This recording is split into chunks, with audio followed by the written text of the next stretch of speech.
Salam sejahtera Malaysia. Denyut nadi suara rakyat bergema di channel ini.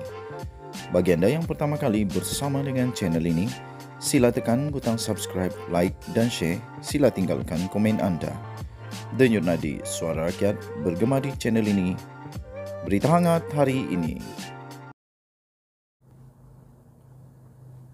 Salam sejahtera Malaysia. Denyut nadi suara rakyat bergema di channel ini. Saya ingin ucapkan bilion terima kasih kepada semua yang sudah subscribe. Terima kasih. Sarange. Saya bagi little love, half love, big love, apa lagi? All love. Semua love lah. Saya ingin berikan kepada semua subscriber. Dan bagi yang belum subscribe, saya mohon bantuan kamu, belas kasihan daripada kamu, untuk tekan butang subscribe, like dan share. Kerana subscribe itu percuma, sebab kita berimpian channel kita ini akan membesar, cukup besar, cukup berpengaruh untuk memberikan impak yang besar kepada suara rakyat. Sehingga kita harapkan suara-suara daripada channel ini untuk permohonan-permohonan suara rakyat boleh sampai ke telinga Datuk Seri Anwar Ibrahim, Perdana Menteri Malaysia. Kerana itu saya mohon bantuan daripada kamu untuk kita sama-sama berimpian capai 500,000 subscriber pada tahun hadapan, hujung tahun depan. Jadi mohon tekan butang subscribe. Okey, so apa cerita kita hari ini? Semakin hangat diperkatakan pada ketika ini, tuan-tuan dan puan-puan yang dihormati sekalian, iaitu tentang pemilihan UMNO. Tentang pemilihan UMNO. Semua orang duk excited, duk nak tunggu-tunggu, duk nak tunggulah apa sebenarnya yang akan terjadi kepada UMNO apabila pemilihan berlaku nanti. Lah ni ada 3 nama yang besar depa kata mungkin akan bersaing di dalam jawatan timbalan jawatan Presiden UMNO. Semua depa ni tak bengam. Semua depa ni tak sama. Semua depa ni tak sehaluan lah. Ada 3 nama. Nama pertama, of course, Zahid Hamidi lah. Zahid Hamidi sama ada dia nak masih pertahankan jawatannya sebagai Presiden Parti UMNO. Hak nombor 2 pula. Nombor 2, pastinya Khairi Jamaluddin. Khairi Jamaluddin kita tahu memang dia tak sehaluan dengan Zahid Hamidi, kerana Zahid Hamidi menurut Khairi Jamaluddin, kluster mahkamah perlu kluster mahkamah lah. Okey, nokta. Kemudian Khairi Jamaluddin kata dia nak sangat untuk membersihkan UMNO supaya dihormati semula. Yang ketiga ni yang kita nak sembang ni. Yang hak ketiga ni yang kita nak gebang. Apa gebang? Kita nak sembang-sembang lah. Iaitu Hishamuddin Tun Hussein, anak bekas Perdana Menteri Malaysia agak. Jangan halang pertandingan. Hishamuddin mesti berani lawan Presiden UMNO.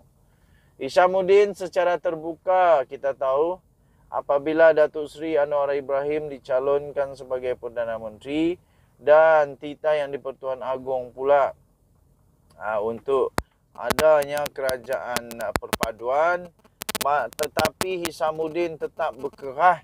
Dia kata dia tak mau no Anwar do DAP, itu tetap prinsip dia. Jadi ketika itu memang ketara sangat. Hishamuddin Hussein ni memang tak sehaluan sangatlah dengan Zahid Hamidi.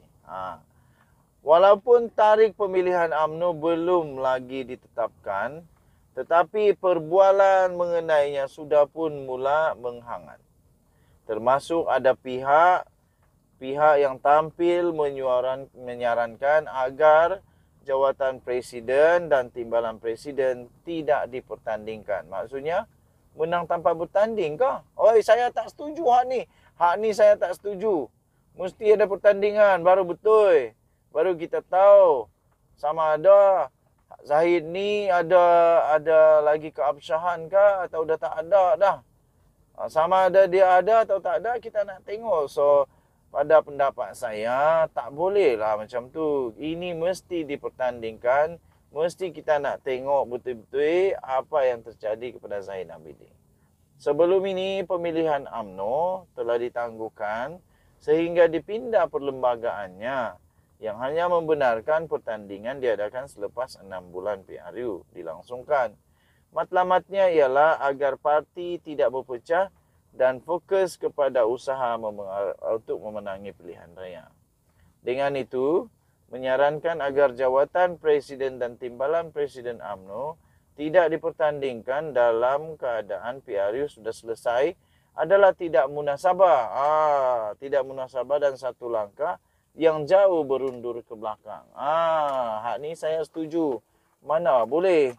Apa punya demokrasi namanya. Sebelum PRU pemilihan beriak-iak ditangguhkan. Selepas PRU dilarang pula jawatan Presiden dan Timbalan Presiden ditandingi. Mana boleh begini.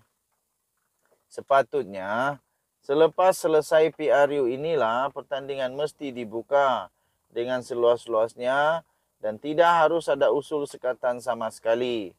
Serta untuk apa jawatan sekalipun daripada ditandingi.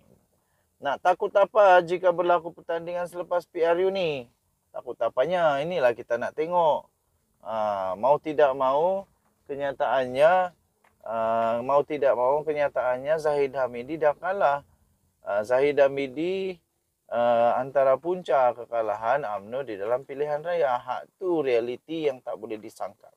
Tak boleh nak disangkal bahawa Zahid Hamidi kalah ketika PRU. Dia menang bertanding tetapi parti yang dia bawa itu kalah dengan teruk. Sebagai parti yang mengamalkan demokrasi, UMNO harus menyuburkan amalan itu. Bukan membubur racun untuk mematikannya. Lagi pula usul larangan sebelum ini ialah ketika Presiden UMNO memegang jawatan Perdana Menteri berbeza dengan sekarang di mana Presiden UMNO Ahmad Zahid Hamidi hanya berjawatan Timbalan Perdana Menteri saja. Jawatan Timbalan Perdana Menteri itu pula tidak termaktub dalam perlembagaan negara. Maka nampak leke sangatlah UMNO ni jika dengan jawatan yang tidak termaktub dalam perlembagaan itu pun masih mahu disekat pertandingan juga. Biarkan pemilihan UMNO kali ini berlaku pertandingan yang seluas dan sebebasnya bagi tanda parti Melayu itu masih belum mati amalan demokrasinya. Dalam hal demikian, pemimpin yang mesti tampil berani kalau boleh cium keris sekali untuk menawarkan diri bertanding jawatan Presiden. Seharusnya ialah Hisamuddin Hussein, bekas Menteri Pertahanan dan ahli Parlimen Sembrong ketika ini. Walaupun KJ ada memberi respon akan tengok berhubung kemungkinan dirinya bertanding sekali lagi, sebagai Presiden UMNO, bekas Menteri Kesihatan itu sebenarnya tidak sesuai merebut jawatan tersebut. Ini kerana beliau ketika ini bukan ahli parlimen setelah kalah di Sungai Buloh baru-baru ini. Tanpa jawatan sebagai ahli parlimen, jika menang pun sebagai Presiden UMNO, beliau tidak mampu menggegar kedudukan Anwar Ibrahim sebagai Perdana Menteri dan kerajaan yang terajuinya. Begitu juga dengan Ismail Sabri Yaakob di sebalik Khairi Jamaluddin pernah mencadangkannya agar mengambil alih kepimpinan UMNO, suasana itu tidak relevan lagi buatnya sekarang setelah bergerar bekas Perdana Menteri sekarang ini. Dalam barisan pimpinan yang ada, hanya Hisamuddin satu-satunya yang masih layak dan paling sesuai untuk terus melangkah ke depan. Dalam kemelut penumbuhan kerajaan selepas PRU 15 baru-baru ini, Hisamuddin adalah antara 10 ahli parlimen BN yang malah dipercaya merupakan ketua kumpulan ahli parlimen berkenaan yang mendatangani Akuan bersumpah menyokong Mahyadin Mayassin untuk jadi Perdana Menteri buat kali kedua. Beliau berbuat demikian dalam keadaan sedar bahawa sudah wujud akta anti lompat parti dan aku janji di kalangan ahli parlimen yang memberi kuasa kepada Zahid Hamidi selaku Presiden UMNO dan pengurus CBN untuk menentukan pilihan berhubung penyertaan parti itu dalam kerajaan. Okey, so tuan-tuan dan puan, selain itu berikutan Hisamuddin telah menandatangani akuan bersumpah menyokong Mahyadin sebelum ini. Hasrat untuk menjadikan pengurus CPN itu sebagai Perdana Menteri hanya boleh menjadi kenyataan jika beliau berjaya memenangi jawatan Presiden UMNO.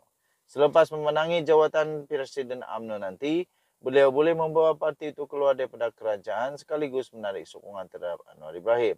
Jangan lupa, cubalah bawa sekali GPS dan JRS untuk terus sama menarik sokongan. Barulah Mahyadin yang gagal sebagai Perdana Menteri sebelum ini dapat menjadi Perdana Menteri sekali lagi. Kesian. Okey, Denyut Nadi Suara Rakyat bergema di channel ini. Kita jumpa lagi. Bye-bye.